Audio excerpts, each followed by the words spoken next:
Sir आज की जो ये वीडियो होने वाली है यकीन माने बहुत ही ज़्यादा ख़ास और इम्पोर्टेंट वीडियो होने वाली है, क्योंकि यहाँ पर आपको पता चलने वाला है कि कल के मार्केट में अच्छी खासी तेज़ी रही है। आखिर उस तेज़ी के पीछे का रीज़न क्या है उसको हम जानने की कोशिश करेंगे। देखिए यहाँ पर बहुत सारे लोग ये कह रहे हैं कि भाई बहुत बड़ी खुशखबरी आ गई है मार्केट के अंदर। अब जो है ऐसा है कि बहुत अच्छा खासा बम्पर वाला पैसा बनने वाला है। मार्केट के अंदर एक अच्छी खासी रैली आ गई है। तो जब आप इस रीज़न के बारे में जानेंगे ना तब आपको पूरी तरह से पता चल पाएगा कि ये रीज़न कितने दिनों तक रह सकता है, और यकीनन यहाँ पर जो एक रैली टाइप की दिख रही है ये मार्केट के अंदर कितने दिनों तक रह सकती है। इन तमाम तर मुद्दों के बारे में आपको डिटेल्स में समझ में आ जाएगा। तो वीडियो को पूरी लास्ट तक ये ज़रूर देखिएगा, बहुत इन्फॉर्मेटिव होने वाली है। बस एक लाइक कर दीजिए, शेयर कर दीजिए। चैनल को अगर अभी तक आपने सब्सक्राइब नहीं किया है तो चैनल को भी ज़रूर सब्सक्राइब कर ले, क्योंकि आपको पता है कि भाई इस तरह की इंटरेस्टिंग कंटेंट मैं आपके लिए लेकर आता रहता हूँ। सबसे पहले अगर हम बात करें कि मार्केट के अंदर इतनी ज़्यादा जो तेज़ी थी उसके पीछे का रीज़न क्या था। क्या ऐसा तो नहीं था कि ग्लोबल मार्केट उसका रीज़न था? ग्लोबल मार्केट में तेज़ी रही है जिसकी वजह से यहाँ पर हमारी मार्केट के अंदर तेज़ी देखने को मिली है, ऐसा कुछ तो नहीं है। तो सबसे पहले हम ग्लोबल मार्केट को देख लेते हैं। शॉर्टकट में हम जल्दी में देख लेते हैं कि भाई ग्लोबल मार्केट के अंदर क्या चल रहा था, ठीक है ना।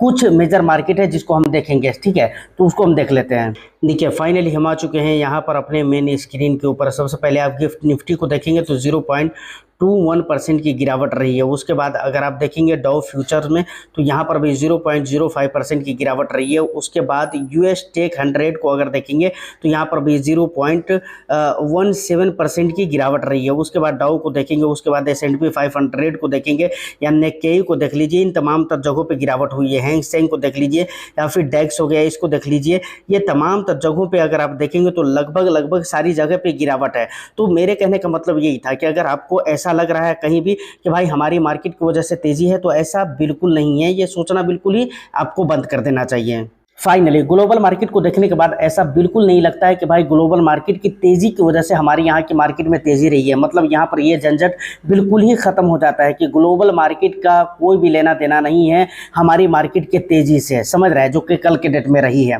इससे कोई भी लेना देना नहीं, वो आपको समझ में आ चुका है। क्योंकि अगर ग्लोबल मार्केट में तेज़ी रहती तो वहाँ पर यह कहा जा सकता है कि भाई ग्लोबल मार्केट में तेज़ी थी जिसकी वजह से हमारे यहाँ की मार्केट में भी तेज़ी थी। लेकिन ग्लोबल मार्केट को तो आपने देखा है बिल्कुल डिसेंट सा परफॉर्म रहा है, कुछ खास रहा नहीं है, ठीक है ना। तो ये क्लियर हो गया। उसके बाद दूसरा रीज़न आता है कि एफ आई आईज हो सकता है कि बहुत अच्छे लेवल की मतलब वहाँ पर ख़रीदारी की हो, बाइंग की हो, जिसकी वजह से ऐसा तेज़ी देखने को मिला है। देखिए मैं आपको एफ डी आई आई का जो डेटा है वहाँ पर मैं आपको ले चलता हूँ। वहाँ पर आप देखिए आपको क्या समझ में आता है, उसके बाद फिर हम आगे की बात करते हैं। देखिए एफ डी आई एक्टिविटीज़ के ऊपर हम यहाँ पर आ चुके हैं। देखिए एफ ने कैश मार्केट के अंदर सिर्फ 550 करोड़ की, कितने 550 करोड़ की खरीदारी की है ओनली, बहुत ज़्यादा की खरीदारी नहीं है। जिन लोगों को ऐसा लग रहा है कि भाई एफ की खरीदारी की वजह से ऐसा हो रहा है, तो बिल्कुल नहीं है, बल्कि उससे ज़्यादा खरीदारी डी की है। देखिए डी ने कैश मार्केट के अंदर 4103 करोड़ की खरीदारी की है, ठीक है। एफ ने इंडेक्स फ्यूचर के अंदर 2191 करोड़ की खरीदारी की। उसके बाद एफ ने इंडेक्स ऑप्शन के अंदर देखेंगे तो 317 करोड़ की खरीदारी की है। उसके बाद स्टॉक फ्यूचर के अंदर देखेंगे तो एफ ने अच्छी खासी खरीदारी की है, 4077 करोड़ की खरीदारी की है। और उसके बाद स्टॉक ऑप्शन के अंदर बिकवाली कर दी है 45 करोड़ की, ठीक है ना। तो ये डेटा है एफ डी आई का। मतलब कुल मिलाकर अगर देखा जाए तो एफ से ज़्यादा खरीदारी कैश मार्केट के अंदर डी की हुई है। और ऑफकोर्स ये कहा जा सकता है कि यहाँ पर एफ की वजह से मार्केट के अंदर तेज़ी नहीं है। तो ये क्लियर हो गया होगा, आपको समझ में आ चुका होगा। जो भी मैं बात बता रहा हूँ आपको, मैं डेटा के जरिए बता रहा हूँ, ऐसा नहीं कि मैं अपनी तरफ से कह रहा हूँ। डेटा आपके सामने जो कि आप देख सकते हैं। फाइनली एफ डी आई की जो डेटा है वो भी आपने देख लिया है। वहाँ पर एफ ने बहुत ज़्यादा लंबी चौड़ी खरीदारी नहीं की है, ठीक है ना।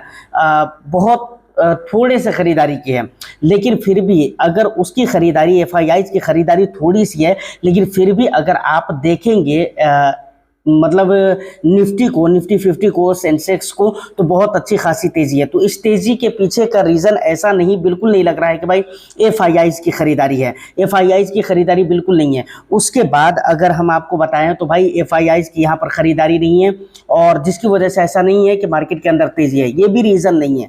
तो फिर आखिर ये तेजी है क्यों? एक रीज़न और भी कुछ लोग ये कह रहे हैं कि भाई जीएसटी के ऊपर जो मोदी जी ने बात की है वो रीज़न है जिसकी वजह से बाजार के अंदर तेजी देखने को मिली है। देखिए, जीएसटी की अगर बात की जाए, टैक्स की अगर बात की जाए, या कोई भी अगर खुशखबरी आती है तो ठीक है, वहाँ पर तेजी रहेगी या पॉजिटिविटी रहेगी, लेकिन मार्केट कल की जिस कदर तेजी कल के मार्केट में थी, ऐसी तेजी तो नहीं रहेगी। अब सोचिए, ऑटो सेक्टर में लगभग ऑटो ही सेक्टर है जहां पर 4% की तेजी है। भाई यहां पर चल क्या रहा है? तो ये ऑफ कोर्स यहाँ पर जो जीएसटी वगैरह का जो फॉर्म वगैरह जो भी नए आने वाले हैं, या जो भी स्लैब वगैरह के बारे में बातचीत होने वाली है, उसकी वजह से मार्केट के अंदर तेजी है, ये भी रीज़न बिल्कुल सही नहीं है। क्योंकि उसकी वजह से अगर तेजी रहती सही तो इतनी ज़्यादा तेजी नहीं होती। मैं ये कह रहा हूँ तेजी होती, लेकिन इतनी ज़्यादा नहीं होती, ठीक है। प्लस एक बात और भी, उस तेजी की गारंटी भी होती, लेकिन इस तेजी की गारंटी है या नहीं है, इसके ऊपर भी हम आगे बात करेंगे। लेकिन उससे पहले हम ये समझ लेते हैं कि भाई आखिर ये तेजी है क्यों। तो देखिए, मैं बराबर इससे पहले आपको बोल चुका हूं कि अक्सर मार्केट के अंदर जब लगातार बहुत दिनों तक गिरावट हो तो अक्सर ऐसा देखने को मिलता है कि कभी कभार बहुत ज़्यादा उछाल देखने को मिलता है, बहुत ज़्यादा उछाल, ठीक है। तो वही चीज मार्केट के अंदर हो रहा है। लगातार काफी समय से मार्केट के अंदर वोलेटिलिटी है, गिरावट है, और उसमें एक मर्तबा उछाल देखने को मिला है। हाँ ठीक है, उसमें छोटे बहुत रीजन, ये छोटे छोटे जो कुछ रीजन है वो भी आप बता सकते हैं कि ठीक है भाई उसने भी कुछ वर्क किया है, उसका भी कुछ हाथ है मार्केट को पुशअप करने में, ठीक है। तो ये हम मान सकते हैं, ठीक है, मार्केट के अच्छे सेंटीमेंट क्रिएट करने में, तो ये माना जा सकता है। लेकिन पूरी तरह से किसी एक या दो रीजन को खास करके बोलना कि नहीं यही मेन रीजन है और यही 2-3 मेन रीजन है जिसकी वजह से मार्केट के अंदर इस तरह की रैली दिखने को मिली है कल के डेट में मार्केट में, तो ये मुझे सही नहीं लगता है।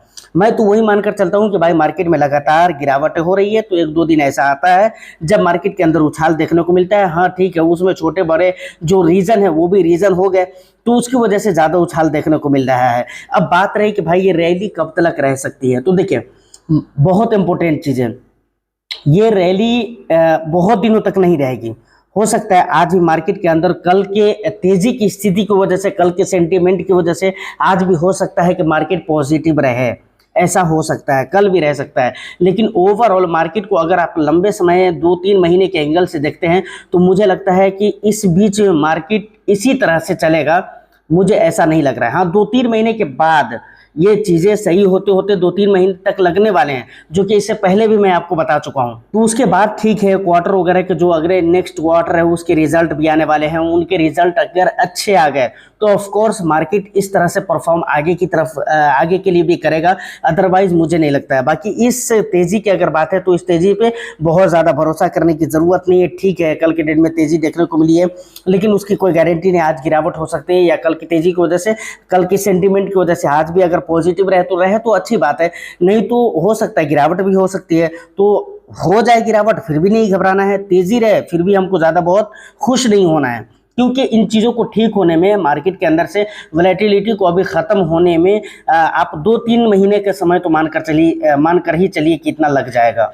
तो यहाँ तक ये सारी बातें क्लियर हो जाती है। अब एक लास्ट सवाल की तरफ हम आते हैं, जो कि नईम जी की तरफ से पूछा गया है कि क्या 12 साल के लिए हमें फ्लैक्सी कैप के अंदर निवेश करना चाहिए या नहीं करना चाहिए, इन्वेस्टमेंट करना कैसा रहेगा। तो देखिए 12 साल के लिए अगर फ्लैक्सी कैप में अगर आप निवेश करते हैं तो बहुत अच्छा तो नहीं रहेगा, लेकिन एक चीज़ यहाँ पर देखने वाली है कि आपके पोर्टफोलियो में और भी फंड्स होंगे जो कि स्मॉल कैप कैटेगरी के होंगे, मिड कैप कैटेगरी के होंगे, और भी दूसरी कैटेगरी के फंड्स होंगे। उनके साथ में अगर आप एक फ्लैक्सी कैप ले लेते हैं तो कोई दिक्कत नहीं है, लेना ही चाहिए। मैं तो ये बोलता हूँ कि लेना ही चाहिए।